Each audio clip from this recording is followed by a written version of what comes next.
Hey everyone, just wanted to do a quick little overview video of the X285E compact track loader.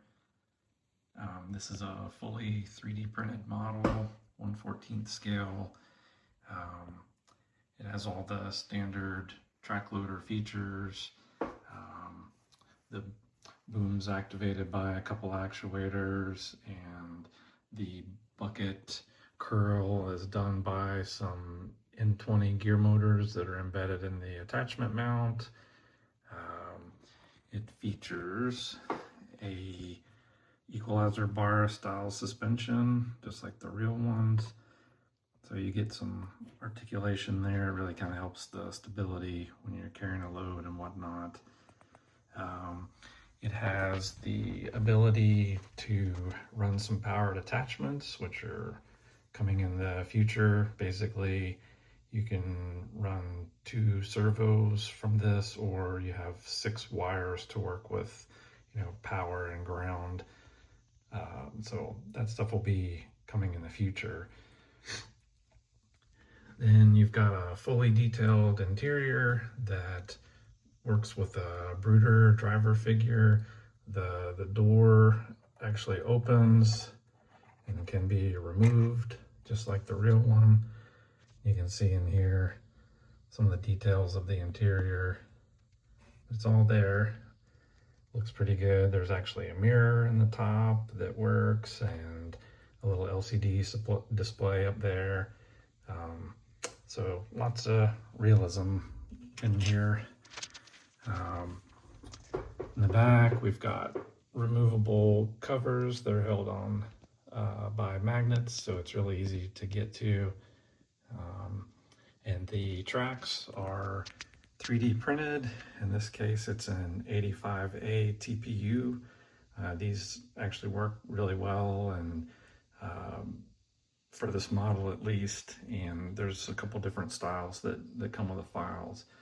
But that's kind of it overall, and we'll do a little bit of running and demonstration of stuff here. All right, so the first thing we're gonna look at here is the battery for this thing, obviously an important part, and how to put it in and get everything going.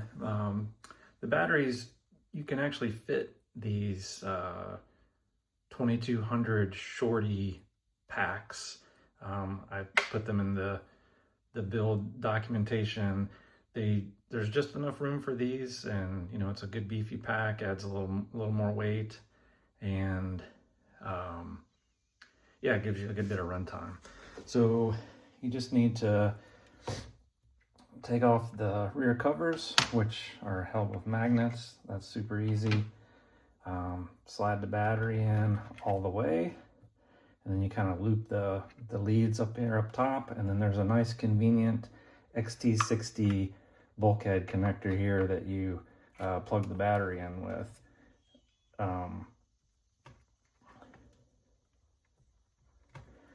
And then you'll notice that the red lights come on. Those are, the way I have it wired up, they're wired into the circuit to basically let you know that the battery is plugged in so that you don't forget.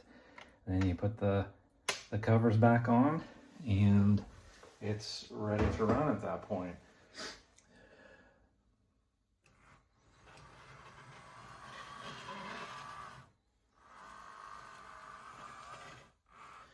Another thing this thing has, it also features some lights. So there's lights up top, and there's also some lights in the back for when you're working, or just as a nice little detail like the real one has.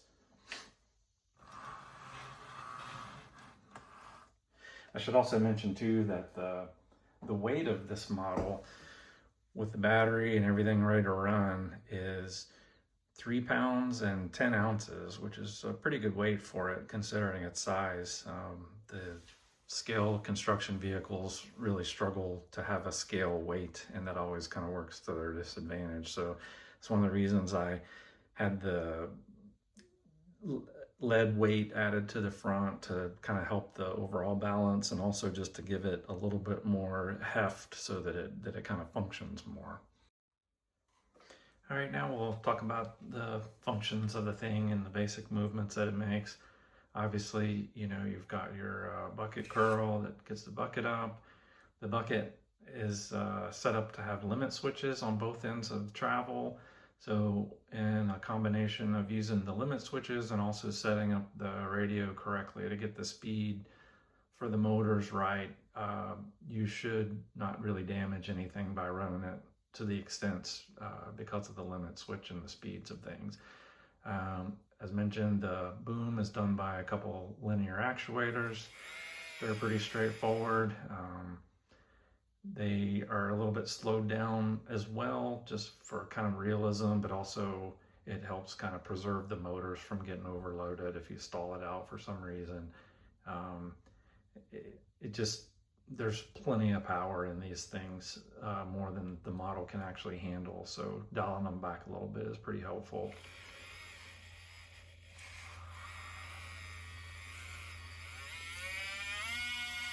You got a pretty good range of motion there. The bucket tips down well. That's full speed.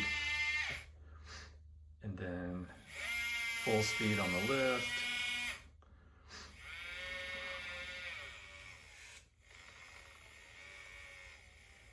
The raise and lower has good low speed control too, which is nice. And then, you know, the track drives, you know, you've got basically two independent motors here running things, and it moves really well, I think. It's nice and smooth.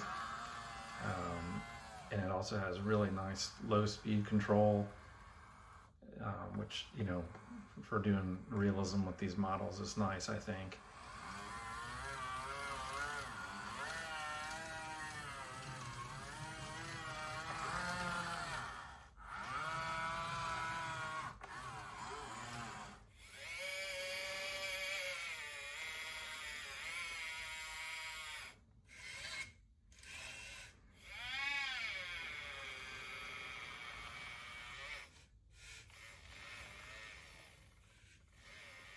The other thing too is the curl of the bucket actually has a pretty good amount of power also. It can easily lift the vehicle just from its strength, and it, you know, you can curl it with a good bit of weight in there. The only thing you have to watch out for is the fact that since it's just geared motors and there's no brakes or anything on there, you can't actually back drive them when they're not powered once you get enough weight and force on there. Really though, for this model and the way you want to use it, it's if you're back driving it with the load that you're carrying it, you're probably carrying too much load in it. But I think it works well just for hauling dirt and things around. And then the actuators also, they have more than enough power for this machine. Like I mentioned, it's probably too much power, but you know, they easily move the machine.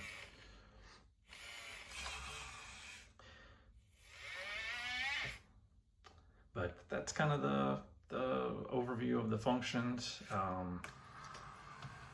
And then I'm going to do a little demonstration of like some weight capacity here. Okay, so I've got a little demonstration here set up just to kind of show some lifting capabilities of the machine. This is two like 5,000 plus milliamp 2-cell LiPo packs together. I put them on the scale and they weigh 1 pound and 3 ounces. And yeah, so it's a pretty hefty load. They're pretty dense, and you probably don't want to be really lifting that much more than this, but I wanted to demonstrate that it does it pretty easily. So now we can curl this back. It's really, you know, pretty easy for it to curl this. And then lifting it up, also pretty straightforward. I'm moving the boom really slow just to show the control. It can go full speed if it needs to, but you know, we got a pretty good load up on there, and we can get it all the way up in the air here. And then, you know, if we need to move around with it, we can. It's pretty stable, thanks to the added weight of the machine. But yeah, so it's got, you know, pretty good capability.